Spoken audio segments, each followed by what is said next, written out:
नमस्कार दोस्तों, स्वागत है आप सभी का हमारे YouTube चैनल आलोक फिटनेस आइडियाज़ में।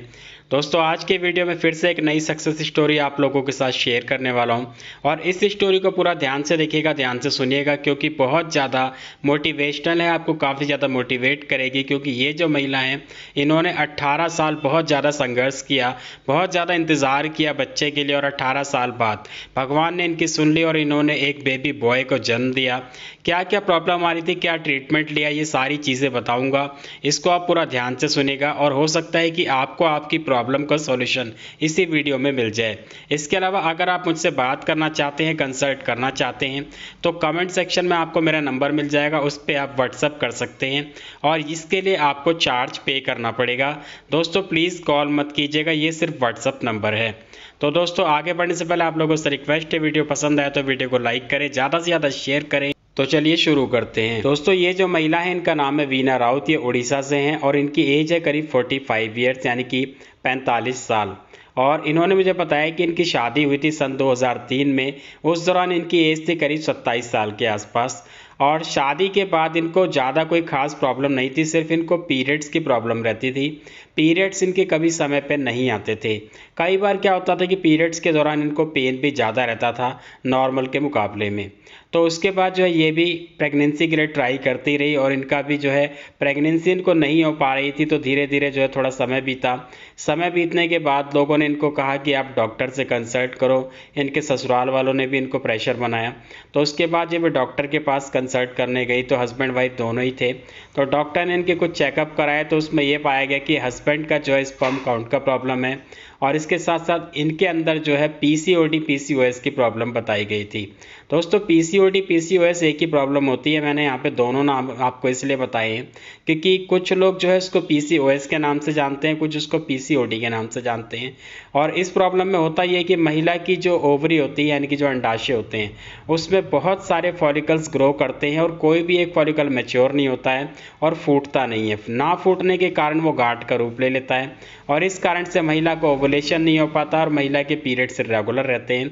महिला के शरीर पर अनचाहे बाल आ जाते हैं, वजन बढ़ जाता है और भी बहुत सारी तरह तरह की समस्या आनी शुरू हो जाती है। तो डॉक्टर ने इनका और इनके हस्बैंड का जो है ट्रीटमेंट शुरू कर दिया। उसके बाद इन्होंने 3 से 4 महीने करीब ट्रीटमेंट किया लेकिन उसमें इनको कोई फ़ायदा नहीं हुआ। उसके बाद किसी ने इनको सलाह दी कि आप आयुर्वेदिक मेडिसिन ले लो।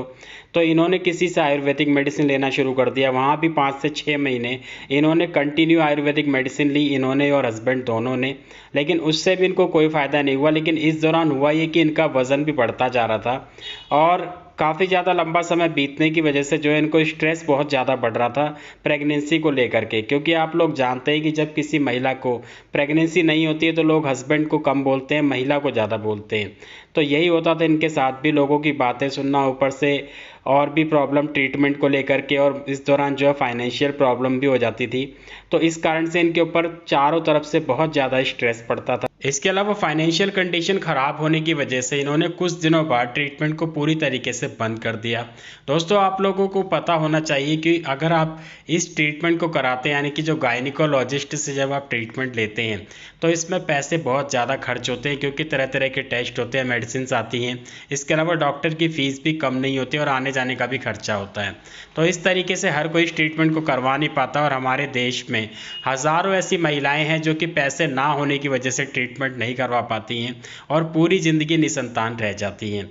इन्होंने भी ट्रीटमेंट को बंद कर दिया पैसे ना होने की वजह से और करीब 6-7 साल तो ये ऐसे ही रही, इन्होंने कोई ट्रीटमेंट नहीं लिया। लोग जो कहते थे ये सुनती थी और सुन करके चुप रहती थी। इन्होंने कभी किसी को पलट करके इस बात पे कोई जवाब नहीं दिया। उसके बाद किसी रिश्तेदार ने इनको कहा कि आप दिल्ली चले जाओ, दिल्ली में बहुत सारे गवर्नमेंट हॉस्पिटल हैं और वहाँ पे आपका ट्रीटमेंट बिल्कुल फ्री हो जाएगा। उसके बाद ये दिल्ली आ गए और दिल्ली में इनके हस्बैंड को जॉब भी मिल गई और इस कारण से यहीं पर रहने लग गए।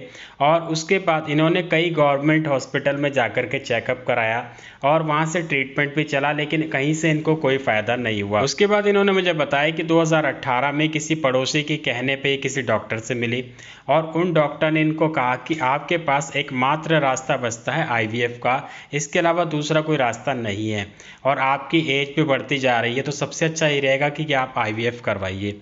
तो आईवीएफ में दोस्तों आप लोग जानते हैं कि खर्चा बहुत ज़्यादा आता है जिसके लिए इनके पास पहले ही इतने पैसे नहीं थे। तो इन्होंने फिर यही डिसाइड किया कि हम पैसे इकट्ठे करेंगे और उसके बाद आईवीएफ कराएंगे।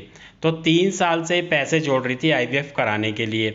इस दौरान यूट्यूब पे इन्होंने हमारा वीडियो देखा और उसके बाद हमसे बात की। तो इस दौरान जब मैंने इनकी रिपोर्ट्स वगैरह देखी तो उसमें मुझे यही मिला कि इनको पीसीओडी की प्रॉब्लम है और हस्बैंड के अंदर काउंट और मोर्टेलिटी की प्रॉब्लम है। इसके बाद मैंने हस्बैंड और वाइफ को जो टिप्स दी थी वो 3 महीने के लिए दी थी, क्योंकि मैंने इनको यही कहा था कि अगर आप ये सारी टिप्स को 3 महीने फॉलो कर लेते हैं तो 99% चांस है कि आपका काम ऐसे ही हो जाएगा। अगर फिर भी नहीं हो पाता है तो आपकी मर्जी है, आप आईवीएफ भी करा सकते हैं। पहली टिप जो मैंने दी थी वो था मेथी दाना ड्रिंक, और ये हस्बैंड और वाइफ दोनों के लिए दिया था। दोस्तों, महिलाओं में पीसीओडी पीसीओएस की प्रॉब्लम होती है तो मेथी दाना का जो ड्रिंक है बहुत ही ज़्यादा असरदार होता है। इसके अलावा जिन पुरुषों की एज बढ़ रही है और स्पर्म काउंट मोर्टेलिटी की प्रॉब्लम है तो उनके लिए भी मेथी दाना ड्रिंक बहुत ही ज़्यादा अच्छा होता है, क्योंकि टेस्टोस्टेरोन को बूस्ट करता है। दूसरी टिप थी महिला के लिए, जो कि फर्टिलिटी मसाज में हर वीडियो में आप लोगों को बताता रहता हूं, और इसके लिए मैंने अलग से वीडियो बनाया हुआ है, आप लोग ऊपर आई बटन पर क्लिक करके उसको ज़रूर देखें। तीसरी टिप थी योगा, जो कि महिला के लिए थी, जिसमें कि अनुलोम विलोम, प्राणायाम और विपरीत करनी।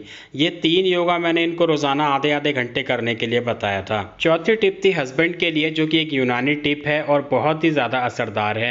अब तक मैं कई सारे लोगों को दे चुका हूँ। इसमें मैंने इनको कहा था कि आप रोजाना सुबह 1 गिलास दूध में 5 छुहारे अच्छे से उबाल दें। उबालने के बाद उसको ढक करके पूरे दिन के लिए ऐसे ही रख दें। उसके बाद रात को सोने से पहले आप छुहारे चबा करके खा लें और दूध को पी ले। तो ये जो टिप थी ये मर्दों के लिए बहुत ज़्यादा असरदार होती है, बहुत ज़बरदस्त टिप है। इससे काउंट और मोर्टेलिटी काफ़ी तेज़ी से इंक्रीज होती है। 5वीं टिप है डाइट। दोस्तों, इनकी बॉडी के अकॉर्डिंग मैंने इनको अलग से डाइट प्लान तैयार करके दिया था, और इसके साथ साथ चीनी, मैदा, फास्ट फूड, जंक फूड, इसके अलावा चीनी और मैदे से बनी हुई जितनी भी चीज़ें हैं वो सारी इनकी डाइट से मैंने पूरी तरीके से कट कर दी, यानी कि बंद कर दी। इसके अलावा इनकी डाइट में आयोडीन नमक भी पूरी तरीके से बंद कर दिया गया था। उसकी जगह पे मैंने इनको सेंधा नमक खाने के लिए कहा था, क्योंकि दोस्तों आयोडीन नमक जो होता है उसमें आयोडीन की मात्रा बहुत ज़्यादा होती है, जो कि आपके थायराइड फंक्शन को डिस्टर्ब कर देता है।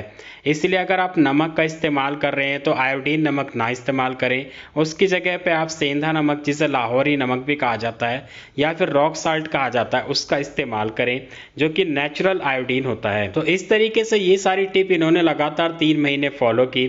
चौथे महीने में इनके पीरियड मिस हो गए और इनको प्रेगनेंसी कंसीव हो गई, और अभी कुछ दिनों पहले इन्होंने एक बेबी बॉय को जन्म दिया है। पैसे की प्रॉब्लम होने की वजह से इन्होंने जो है डिलीवरी भी अपनी गवर्नमेंट हॉस्पिटल में कराई थी। तो दोस्तों, इस वीडियो में इतना ही। उम्मीद है आप लोगों को मोटिवेशन के साथ साथ नॉलेज भी मिली होगी।